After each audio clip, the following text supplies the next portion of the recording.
What's up, YouTube? This is Mr. Flick Critic, and today I'll be talking about 5 ways on critiquing a film. The first one is character development, second is plot development, third is interesting conflict or struggle, fourth is unpredictability, and the last one is video effects, as in CGI, special effects, costume, makeup, and setting. Okay, so let's start with the setting, like the timely video effects. In this day and age, technology has advanced itself more than it ever has. This means that it's time for movie studios to do the same. Video effects allow others to take a wonder into the minds of producers and directors and how they envision the film. Furthermore, it gives the audience a sensation that which allows them to enjoy the flick more.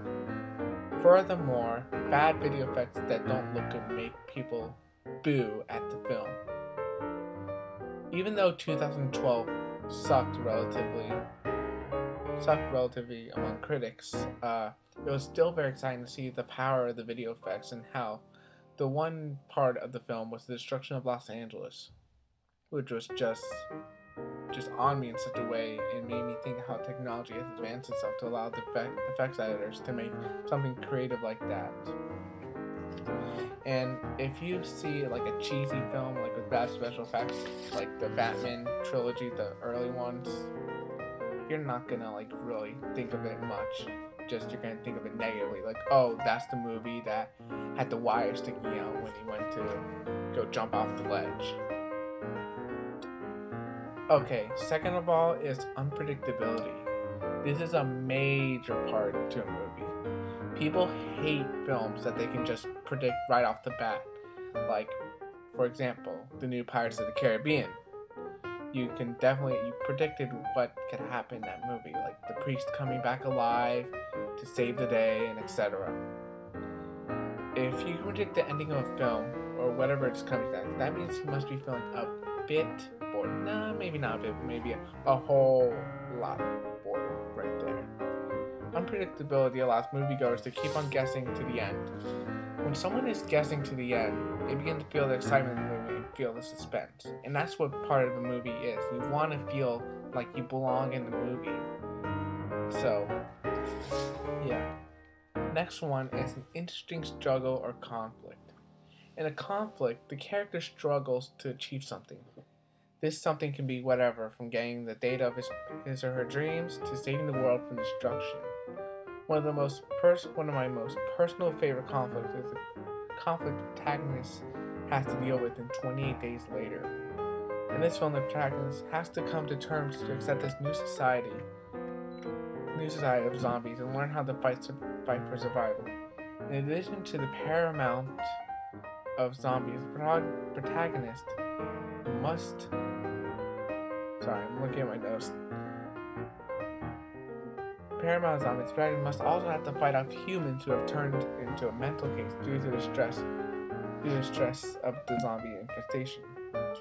I was awed by this movie because it had both a personal, emotional, and physical struggle. Physical was fighting off the zombie.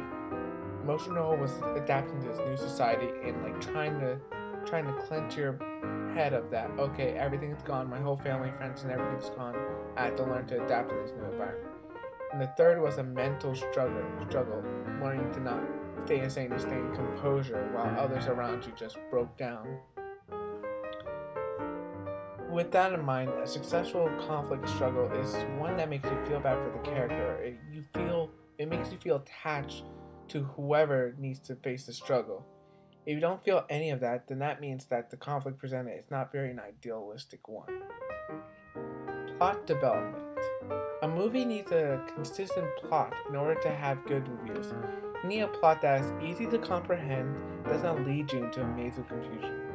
For example, the movie Game did not live up to its trailers because it sidetracked from its original purpose of exploring a man who's trying to fight his way to freedom. Without a concise plot, without a concise plot that's suspenseful and dramatic, don't expect the film to receive positive reviews. Like Gamer, it just sidetracked into like different other virtual worlds, like the porn world, which was completely sidetracked, and then like him trying to save his wife, and etc. It just went on and on and on.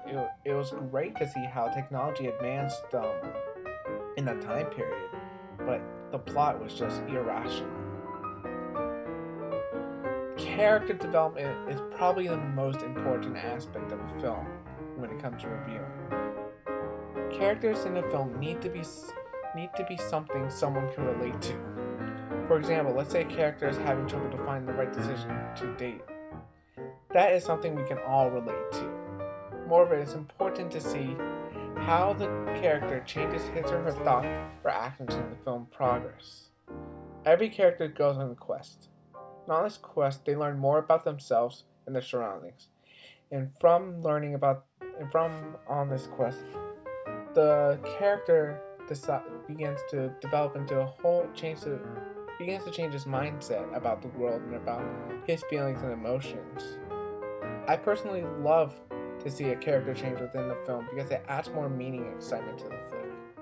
So those are my 5 ways of critiquing a film: character development, plot development, an interesting conflict or struggle, unpredictability, and video effects. Alright, I am Mr. Flick Critic and I'm out of here. Thank you for watching, and please subscribe, rate, comment, however you feel. If you think this was a good review or anything, just please, I have more reviews coming out over the summer. Alright, thank you. See ya.